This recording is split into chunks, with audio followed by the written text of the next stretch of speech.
Market में इस समय काफ़ी वॉलेटिलिटी, एसबीआई के नंबर्स फ्लैश हो रहे हैं और समझ में नहीं आ रहा कि नंबर्स कैसे हैं, क्योंकि वो वही चक दे वाली फीलिंग, लेफ़्ट मारेगी या राइट मारेगी, वो वाला मामला है यहाँ पर।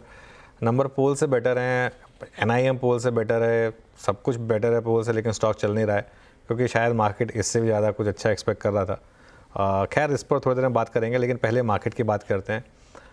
2 क्यूज हम एक्सपेक्ट कर रहे थे हर्षदा आज, एक तो आउट ऑफ द वे हो गया। हाँ। एसबीआई इतना यहाँ पर बवाल मचा और खाया पिया कुछ नहीं, गिलास थोड़ा बाहर आने वाली बात है इस समय। 2% स्टॉक नीचे। चाइना का पैकेज, वो दूसरा जो क्यू था उसकी हम एक्सपेक्टेशन लगा के बैठे हैं अभी भी। अगर वहाँ से भी मामला फंस आ गया तो फिर बहुत इंटरेस्टिंग होगा। हालांकि उसमें मुझे लग रहा है मंडे को ही रिएक्ट कर पाएंगे, जब तक वो आएगा फाइनल, जब तक सारे डिटेल आएंगे तब तक I think Monday he react करेंगे हम। एक पॉसिबिलिटी है कि अगर मार्केट को रंग लगे कि बहुत बड़ा पैकेज नहीं आएगा अगर, तो शायद आखिरी के घंटे में रैली आ जाए, ये एक पॉसिबिलिटी है। अब होगी या नहीं वो पता नहीं, लेकिन काफ़ी उतार चढ़ाव है मार्केट में। सुबह भी हम डिस्कस कर रहे थे, निफ्टी में काफ़ी स्विंग है, लेकिन मार्केट ब्रेथ खराब है और मिड कैप और स्मॉल कैप में गिरावट। आई थिंक आज का सबसे बड़ा स्टैंड आउट पॉइंट वही है, वापस लोगों के पोर्टफोलियो हर्ट करने लगे हैं। आज सुबह से मुझे काफ़ी मैसेजेस भी आए हैं कि अब तो कैपिटल भी जा रही है, फॉरगेट अबाउट। अब हम उस स्टेज में आ गए जहाँ लोगों की कैपिटल जा रही है। अब तक तो चलिए ठीक है, सिर्फ गेंस कम हो रहे थे, अब कैपिटल जा रही है, अब आप उस स्टेज पर आ गए हैं यहाँ पर। और एक सिर्फ आईटी है जो टिका हुआ है। आईटी ने इनफैक्ट पूरे कोलैप्स से बचा लिया मार्केट को। एडवांस डिक्लाइन भी खराब 1:25 पर। आईटी देखिए इस समय आपको दिखाई देगा स्क्रीन पर, ये एक लौता इंडेक्स है जो एक अच्छे खासे गेंस है, ऑफ हाइज लेकिन फिर भी अच्छे गेंस है। लेकिन सबसे बड़ी जो दिक्कत बन रही है मार्केट के लिए वो है सबसे बड़ा स्टॉक रिलायंस। और मैं 10 सेकंड रिलायंस पर एक्स्ट्रा स्पेंड करूंगा आज। पहला स्टॉक लार्ज कैप स्पेस में है हर्षदा जो बेयर मार्केट टेरिटरी में आया है। बेयर मार्केट टेरिटरी की डेफिनेशन होती है अपने ऑल टाइम हाई से 20% नीचे। रिलायंस ने आज की करेक्शन के साथ 20% की करेक्शन पूरी की है। जी हाँ, 20% रिलायंस करेक्ट हो चुका है अपने हाई से, जिसमें से 8% तो पिछले एक महीने में ही आया है। तो ये क्लियरली मार्केट के लिए एक थोड़ा सा दिक्कत का सबब बना हुआ है, इसने काफ़ी प्रेशर डाला। Good afternoon. गुड आफ्टरनून अनुज, जिस तरह की तस्वीर है, सुबह में लगा था कि शायद हम वो 24,250 के लेवल को होल्ड कर पाए, वो फॉर अ बिट देखने को मिला। 2 अटेम्प्ट्स थे रिकवरी के, दोनों फेल हुए।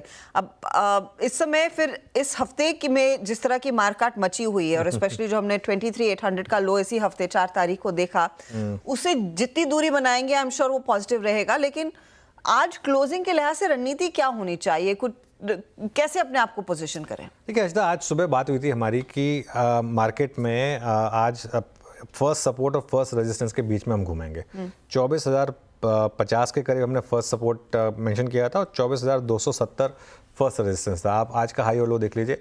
आज का लो 24,066, आज का हाई 24,276। तो वो I think typical post expiry day वाला प्राइस बिहेवियर आज मार्केट ने अब तक दिखाया है कि क्योंकि मार्केट के पास ना तो ट्रिगर था फर्स्ट रेजिस्टेंस तोड़ने का, ना मार्केट के पास ट्रिगर था फर्स्ट सपोर्ट तोड़ने का। तो मार्केट ने आज वही किया, फर्स्ट सपोर्ट और फर्स्ट रेजिस्टेंस में घूमा। अच्छा, अभी क्या है ना, अभी कहना आसान है कि फर्स्ट रेजिस्टेंस के पास बेच लीजिए, फर्स्ट सपोर्ट के पास खरीद लीजिए। इतनी वॉलेटिलिटी है कि हर खरीद बीच पे आपको कहीं ना कहीं मार्केट ने पनिशमेंट दी होगी। तो सपोर्ट वही रहेगा 24,050 से 24,100 और रेजिस्टेंस वही रहेगी 24,250 से 24,300। मुझे लग रहा है मंडे को मार्केट के पास कोई एक्सक्यूज़ नहीं बचेगा एक डिसाइसिव मूव ना लेने के अलावा, क्योंकि मंडे तक आप चाइना का पैकेज, एसबीआई के नंबर सब कुछ फैक्टर इन कर चुके होंगे। मंडे को एक फ्रेश मूव मार्केट शायद ले। और मुझे तो ऐसी फीलिंग आ रही है कि मार्केट अभी टाइम बाय कर रहा है, लेकिन अगर नवंबर 4 का लो होल्ड करा, अगर बड़ा अगर होल्ड करा तो एक वापस अटेम्प्ट हो सकता है उस 20 डे में जाने का 24,500 का अगले हफ्ते। ये एक थ्योरी बन रही है मार्केट में। बैंक निफ्टी की जहाँ तक बात है, बैंक निफ्टी तो बहुत ही वोलेटाइल रहा है, मतलब बहुत ही स्टेबल रहा है 2 दिन से, एक बहुत ही नैरो बैंड में। कल कुल मिलाकर 200 पॉइंट की रेंज थी बैंक निफ्टी की। आज भी ऑलमोस्ट देखेंगे अगर आप तो हाई और लो के बीच में कोई बहुत ज़्यादा डिफरेंस नहीं है। कुल मिला के 500 पॉइंट की रेंज रही है बैंक निफ्टी की। तो आपका 51,500 के करीब सपोर्ट है, 52,000 पर रेजिस्टेंस है मार्केट में। लेकिन क्लियरली ये मार्केट आपकी पेशेंस टेस्ट कर रहा है। और ये मैं एक और चीज़ बताऊँ, ये मार्केट में ऐसे फेजेस आने बहुत ज़रूरी हैं, क्योंकि मार्केट में अगर सिर्फ वो वाले फेजेस है ना जिसमें आप बस कभी भी पैसा डालो पैसा बन जाता है, वो आपको फिर थोड़ा बिगाड़ देता है।